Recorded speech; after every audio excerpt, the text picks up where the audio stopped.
나모 따사 바가와또 아라하또 삼마 삼부타소.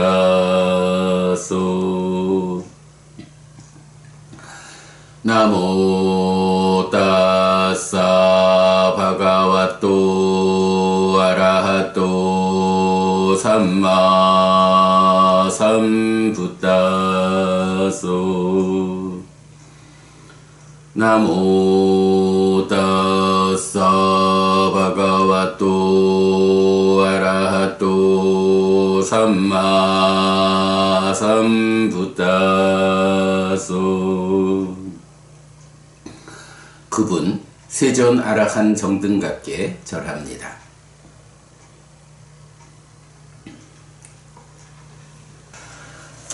네, 어저께부터 우리가 11번째 품 자라왔고 늙은 품을 공부하기 시작했어요. 자, 어제 146, 147, 148번 개송은 끊임없이 불타고 있을 때 웃는 자는 누구고 기뻐하는 것은 무엇인가? 어두움에 덮인 그대들은 등불을 찾지 않는다. 가지가지로 만들어진 형상, 많은 사유 때문에 병들고 부푼 상처의 무더기를 보라. 그것에게 안정과 지속은 없다. 노쇠하여 아픔을 담고 있는 불안정한 이 몸, 악취가 나는 이 몸은 무너지고 참으로 목숨은 죽음으로 끝난다.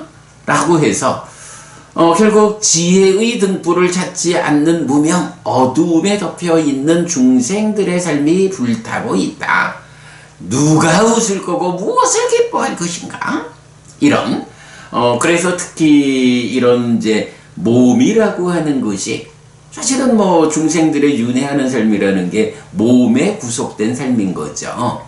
요건 뭐 우리가 잘 압니다만은 해탈해서 열반을 실현한다, 윤회에서 벗어난다라는 것이 이 시기 마음이 몸의 구속으로부터 벗어나는 것. 몸이 무너져 죽은 뒤에 무명과 가래가 해소되지 않았으면 몸으로 가고, 무명과 가래가 해소되었으면 몸으로 가지 않는다. 몸으로 가는 삶이 몸에 구속되는 중생들의 윤회하는 삶이고, 몸으로 가지 않는 것이 몸의 구속에서 벗어나 완성되는 해탈된 삶이다. 네, 깨달음이다. 윤회에서 벗어난 거다. 이런 부분을 우리가 잘 알죠. 그래서 이런 세 개의 개성을 통해 가지고 이런 지혜의 등불을 찾지 않는 중생들, 그 불타고 있는 삶, 몸에 구속되었는데 이 몸이라고 하는 거, 병들고 부푼 상처의 무더기, 이러한 불안정한 이 몸이 무너지고 참으로 목숨은 죽음으로 끝난다. 그렇죠. 죽음으로 끝나고 또 새로 시작해서 또 한평생 살다가 또 죽음으로 끝나고 이렇게 반복하죠. 네, 오늘 149번 개송입니다. 야니마니 아빠타니 알라부네와 사라데 까뽀따까니 아티니 따니 디스와나 까라띠. 가을에 버려진 표주박처럼 칙칙하게 허연 이 버려진 뼈들을 본 뒤에 무슨 기쁨이 있을까? 네, 표주박이 뭐 이렇게 이제 길쭉하지 않아요. 그게 이제 가을이면 쭈글쭈글 버려진 거죠. 그런 그 가을에 버려진 표주박처럼 뼈들이 이제 버려지면 뭐 정갱이 뼈 뭐 이런 하면 그 버려진 뼈들이 허연데 칙칙하게 허연 뭐 이런 버려진 뼈들, 이런 버려진 뼈들을 본 뒤에 무슨 기쁨이 있을까? 아, 참으로 몸이라는 거 이러한 거요. 결국은 불안정한 이 몸, 악취가 나는 이 몸은 무너지고 목숨은 죽음으로 끝난다. 이렇게 죽음으로 끝나 버려진 뼈들을 본 뒤에 무슨 기쁨이 있을까? 자, 146번 개송에서 끊임없이 불타고 있을 때 웃는 자는 누구고 기뻐하는 것은 무엇인가? 이렇게 말했죠. 예, 무슨 기쁨이 있을까? 무엇 기뻐할 것이 있을까? 이렇게 버려진 뼈들을 보고서도 이런 의미죠. 150번 개성입니다. 아티낭 나가랑 까땅 망사로 히따떼 망살로 히딸레 파낭 야타 자라자 맞추자 마노 마코저 오히또. 늙음과 죽음이 있고 자기화와 위선이 숨겨져 있는 도시, 뼈로 지었고 살과 피로 덧씌운 것. 예, 이제 이 몸을 비유하자면 뼈로 지었고, 그러니까 뼈로 골격을 잡고 거기에 살과 피를 덧씌워 가지고 만든 도시와 같다. 이렇게 이제 도시라는 개념으로, 뭐 도시라는 것이 뭐 그렇지 않겠습니까? 이런저런 다양한 그 건축 상황으로 건설이 되는 건데, 바로 이 몸이라고 하는 것이 뼈로 골격을 삼아 지었고 거기에 살과 피를 덧씌운 거예요. 그런 곳 도시. 이 도시 안에 늙음과 죽음이 있어. 그리고 자기화와 위선이 숨겨져 있어. 자, 이럴 때 보면 뭐 이 비유하고 연결할 수 있겠죠. 뼈로 지었고 라고 하는 것이 늙음과 죽음이 있고 라는 거. 늙음 죽음이라는 게 중생인한 바로 중생의 골격이죠. 늙고 죽는다?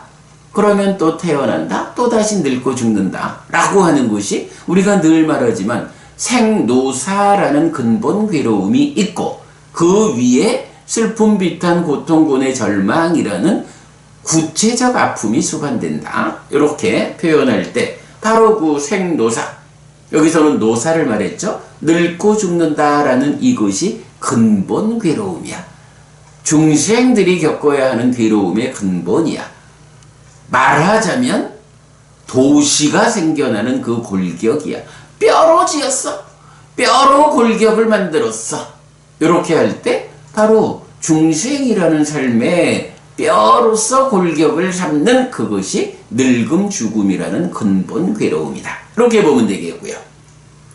자기화와 위선, 이렇게 늙고 죽는 이런 골격을 갖춘 삶에서 이제 자기화, 나요, 이것은 나의 것이고 이것은 나고 이것 나의 자요 라고 해서 바로 오온이라는 것이 있을 뿐인데 거기에 집착해서 나요 라고 스스로 내가 되어가지고 중생으로의 삶을 사는 요거 마나라고 하죠.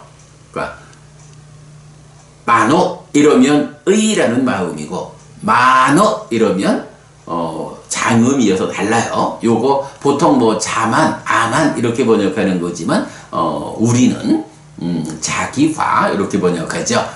내가 되었어 이런 거죠. 그리고 거기에 위선이 숨겨져 있어.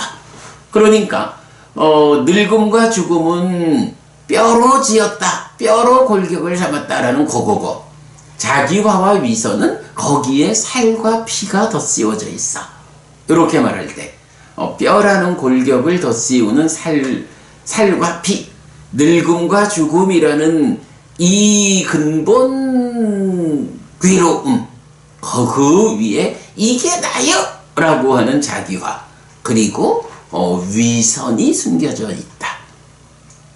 뭐 위선이라는 게 고의적 위선일 수도 있지만 어찌 보면 또 존재의 실상을 모르는 데에서 삶을 잘못 보는 거, 뭐 이것도 위선에 포함된다 라고 할 수 있겠죠.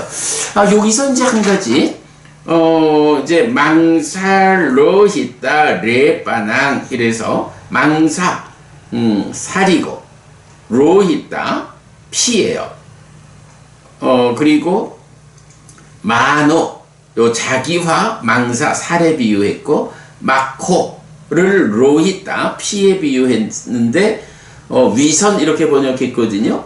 근데 이제 사실은 그동안 제가 요 마카라는 단어를 저주라고 번역을 해왔어요. 그래서 이제 우리 보면 스승께서 버리라고 하신 것들, 뭐 이런 또 마음의 오염원 이렇게 나올 때 보면 이 마카라는 단어가 마카 빨라사라는 두 개의 단어가 연결되어 가지고 그동안 제가 요거를 저주와 횡포 이렇게 번역을 해왔는데 요번에 좀 다시 해보니까 마카라는 말이 저주라고 하기보다는 그 위선이라고 하는 의미로 보는 것이 맞겠다. 내가 몇 년 전에 그 번역을 하면서 어떤 의미로서 이걸 저주라고 번역했는지 조금 애매함이 있었어요. 그래서 오늘부터 요 마카라는 단어를 위선이라는 번역으로 바꿨어요. 그리고 빨라서 횡포라고 하는 것을 뭐로 번역했더라? 그것도 이제 함께 바꿔가지고 그 저주와 횡포 요런 번역을 위선과 악의, 위선과 악의, 빨라사를 횡포 대신에 악의로 바꿔가지고 저주와 횡포 대신에 위선과 악의 이렇게 바꿨다라는 거 알려드리고요. 그래서 일단 도시, 성을 볼 때 뼈로 골격을 삼고 살과 피로 덧씌워서 성, 도시를 지었다 라고 비유를 하면서 골격에 해당하는 뼈를 늙음과 죽음으로, 그 다음에 살과 피를 덧씌웠다 라고 하는 부분 자기화와 위선으로 요렇게 몸에 구속된 중생으로의 삶을 비유했다 라고 설명하고요. 그 다음에 이제 151번 지란띠 웨 라자라타 수찌따 아토사리람삐 자랑 우페띠 사딴저 담모나 자랑 우페띠 산또 하웨 삽비 빠웨 다얀띠 잘 칠해진 왕의 마차들도 진정 낡아진다. 마찬가지로 몸도 늙는다. 그러나 평화로운 사람들의 법은 쇠퇴하지 않는다. 평화로운 자들에 의해 평화로운 자들은 참으로 전해진다. 네, 왕의 마차라는 것이 요 보면 이제 수찢다라고 나오는데 찢다가 마음 심자이기도 하지만 또 뭐 다채로운 이런 의미도 가지고 있어요. 그래서 수찢다 하면 그러니까 여러 가지 색깔로 물감으로 잘 칠해진 도색된 이제 이런 의미가 돼서 왕의 마차니까 얼마나 화려하게 으뜸된 모습을 보여주겠어요. 그래서 잘 칠해진 왕의 마차들도 있는데 이것 또한 세월이 가면 낡아지죠. 색이 바래죠. 낡아진다 보다 색이 바랜다라는 쪽으로 뭐 해도 되겠네요. 그러면 잘 칠해진 왕의 마차들도 진정 색이 바랜다. 마찬가지로 몸도 늙는다. 예, 이렇게 왕의 마차도 세월이 가면 그렇게 색이 바래어서 고풍스러워진다 할 수도 있고 뭐 이건 보기 흉해진다 이럴 수도 있는데 사람 몸이라는 것도 마찬가지죠. 뼈로 지어졌고 살과 피로 덧씌운 이런 몸도 시간이 가면 마찬가지로 늙는다. 그런데 이렇게 왕의 마차도 바래지고 몸도 늙지만 그러나 쇠퇴하지 않는 것도 있다. 그 반대로 무엇냐? 그러나 평화로운 사람들의 법은 쇠퇴하지 않는다. 네, 요 이제 우리 산따라고 하는 단어, 덕이 있는 요렇게도 번역하지만 우리는 요거를 계속 평화로운 자. 그래서 애땅 산땅 애땅 빠니 땅 하면 이것은 평화롭고 이것은 뛰어나다. 요렇게 이제 열반을 표현하는 요렇게 이제 우리가 많이 쓰고 있잖아요. 그래서 평화로운 사람들의 법은 쇠퇴하지 않는다. 이때 평화로운 사람 누굴까요? 부처님이고 아라한이고 이런 깨달은 분, 해탈된 삶을 이끄는 그분들의 법이죠. 평화로운 사람들의 법은 쇠퇴하지 않는다.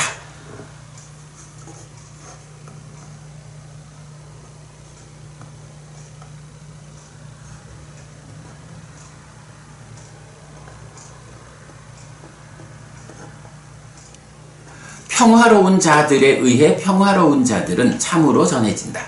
왜 평화로운 사람들의 법이 쇠퇴하지 않느냐 하면 이 평화로운 사람들에 의해서 평화로운 사람들은 전해진다.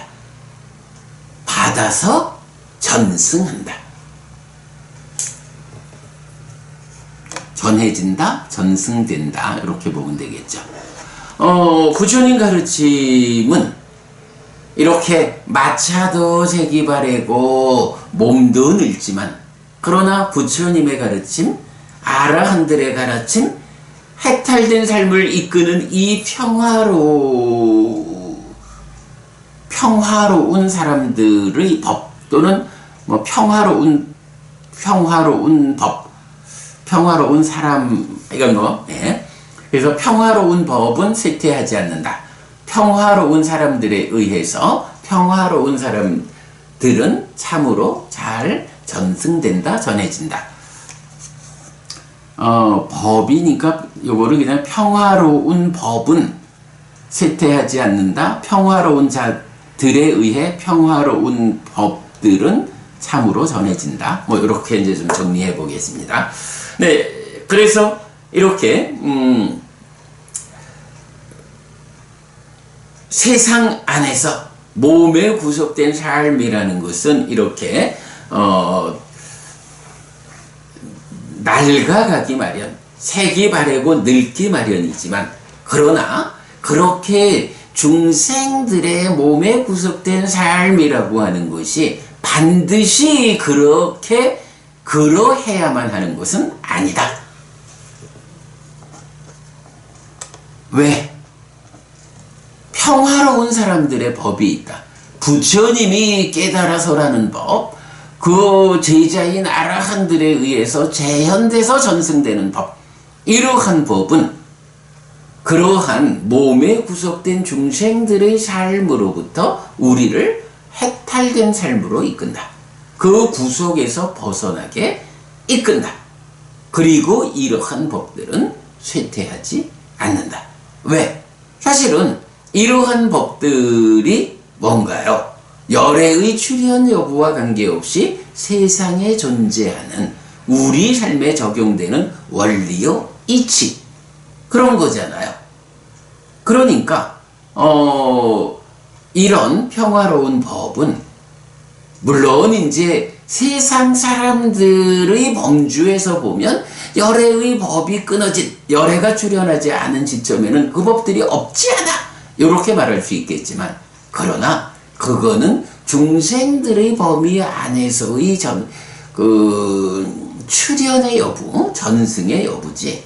이 법이라는 것은 네, 땅따다가또 아비삼부자띠 아비삼회띠 열애는 이것을 깨닫고 실현했다 라고 선언하는 삼법이니요 영기 그리고 세상에 있는 세상의 법 오온 그 가운데 삼법인과 영기라는 이 두 가지에 대해서 네, 우리가 출현경과 조건경 보았죠. 열애가 출현하든 출현하지 않든 세상에 존재하는 그리고 말하자면 내 삶에 적용되는 원리요 이치가 있다. 삼법인이고 연기다. 네, 이런 원리 이치로서의 법은 열애가 출현하지 않는다고 해서 쇠퇴하지 않는 거예요. 그건 그대로 세상에 존재하는 법이요. 네, 이런 측면으로 보면 바로 그러한 평화로운 법들이 쇠퇴하지 않고 세상에 있기 때문에 이런 몸에 구속된 삶으로부터 우리가 벗어날 수 있다. 평화로운 자들에 의해서 이 평화로운 법들은 잘 전승된다. 네, 이런 의미 담고 있고요. 자, 그 다음에 152번 개성까지 보겠습니다. 아빠수따 양뿌리소 발리 밭도와 지라띠 망사니 따싸 왔단띠 빤야 따싸 나 왔다띠. 배우지 못한 사람은 황소처럼 늙는다. 그에게 복수형이에요. 살들은 늘어나지만 그에게 지혜는 늘어나지 않는다. 배우지 못한 사람, 바로 이렇게 평화로운 법을 삼법이니요 영기요 이런 원리 이치 사실의 법을 배우지 못하면 어떻게 돼요? 그냥 황소처럼 늙어 가는 거예요. 우리가 늘 그 얘기하잖아요. 우이독경이라고 소 귀에 경을 읽어줄 때 소가 못 알아먹어. 그러면 이게 소한테 경을 읽어주는 사람의 잘못입니까? 이해하지 못하는 소의 문제입니까? 이거는요, 읽어주는 사람의 문제가 아니에요. 소의 인식 능력이, 소의 공부 능력이 경을 이해할 만큼 미치지를 못하는 그야말로 축생의 삶이다 라는 것 때문에 경을 읽어줘도 못 알아먹는 거예요. 이렇게 배우지 못한 사람은 그냥 황소가 세월이 가도 그 황소가 지혜로워지나요? 아니에요. 세월이 가는 만큼 살이 찌고 그 살찐 가운데에 소로서의 한평생을 살다가 죽잖아요. 그러면 또 뭐 특별치 않고야 소의 삶이 그러하니 또 소로 태어나겠지요. 소의 업을 지었으니 소로 태어날 것이다. 이렇게 우리가 유추할 수 있죠. 소라고 하는 그의 삶은 세월이 가면서 늙는다 라고 하면 어떻게 되느냐? 그에게 살은 늘어나요. 살찌죠. 그런데 그에게 지혜가 늘어나진 않죠. 배우지 못한 사람이 어떻느냐? 잘 배운 성스러운 제자들은 이렇게 평화로운 법들, 쇠퇴하지 않는 그 평화로운 법들을 배워가지고 지혜가 늘어나면서 바로 그 지혜의 등불을 비춤으로써 어두움에 덮인 삶에서 벗어나게 되는데, 그러지 못하고 배우지 못한 사람은 그저 황소처럼 세월이 갈수록 살만 늘어나지 지혜가 늘어나지 않아. 그러니 삶의 문제를 해결할 수 없어. 그러니 어떻게 해야 하나요? 바로 이런 평화로운 법, 삼법이니요 영기에 토대한 이 부처님의 가르침, 고와 고멸을 선언하는 이 가르침을 배워야 한다.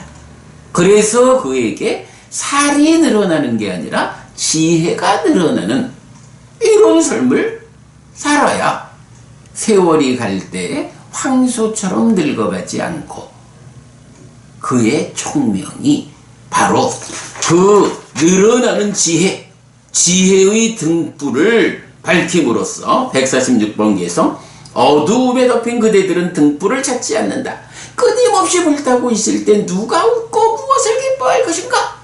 이럴 때 바로 이렇게 지혜가 늘어나면 지혜의 등불을 비춤으로써 어두움을 걷어내고 밝음, 무명이 어려지고 명이 생겨나는 이런 해탈된 삶, 불이 꺼진, 끊임없이 불타고 있는 그런 중생의 삶을 마치고 불이 꺼지는 거죠. 그때 비로소 웃고 그러한 삶을 기뻐하는 것이죠. 이렇게 152번 개성, 배우지 못한 사람은 황소처럼 늙는다. 그에게 살들은 늘어나지만 그에게 지혜는 늘어나지 않는다 라고 해서 중간에 살이라고 하는 개념, 뼈로 지었고 살과 피로 덧씌운 중생의 삶, 몸도 그렇게 늙는 이런, 그러나 늙지 않는 몸, 결국은 몸이라고 하는 한 가지 측면, 왕의 마차들도 색이 바래고 마찬가지로 몸도 늙는다. 그리고 지혜라는 측면, 평화로운 법들은 쇠퇴하지 않는다. 요런 대비를 보여주면서 늙은 품의 시작 146번에서 끊임없이 불타고 있을 때 웃는 자는 누구고 기뻐하는 것은 무엇인가? 어두움에 덮인 그대들은 등불을 찾지 않는다라는 이 지혜의 등불의 여부까지로 연결된 146번부터 152번까지 7개의 개성이 요런 그 연결된 의미를 보여주고 있다라는 거 보았습니다. 자, 어제 오늘 이틀에 걸쳐서 7개의 개성으로 결국 몸에 구속된 중생의 삶이냐, 거기서 벗어난 해탈된 삶이냐, 그것을 살이라는 측면과 지혜라는 측면으로 이렇게 이제 대비해 가면서 중생과 그러니까 중생을 늙음이란 개념으로 대표해서 늙은 품에 넣으면서 그 늙는 삶, 죽는 삶, 중생의 삶에서 벗어난 해탈된 삶으로의 지혜의 관점 이렇게 대비한 중생으로의 배우지 못한 삶과 그러니까 배우지 못한 자의 삶과 잘 배운 성스러운 제자의 삶, 중생으로의 몸에 구속된 삶일 것이냐, 그래서 살만 찌우는 세월을 보낼 것이냐, 해탈된 잘 배운 성스러운 제자로서 해탈된 삶, 몸이 아니라 지혜를 등장시켜서 벗어나는 삶을 살 것이냐. 네, 이런 관점을 보았습니다. 자, 아까 시작할 때 보니까 메모리가 1시간 한 10분쯤 남아 있었는데 시간이 다 됐어요. 뭐 공부도 다 했고 캠코더의 메모리도 다 됐고 이렇게 마쳐야겠습니다. 네, 여러분 오늘도 부처님의 언어로 부처님의 가르침을 독성하면서 하루를 잘 시작했습니다. 잘 시작한 오늘 하루 여러분 내내 편안하시고 이익과 행복을 쌓는 시간 되시기 바랍니다. 함께 해주셔서 고맙습니다. 여러분 행복하십시오.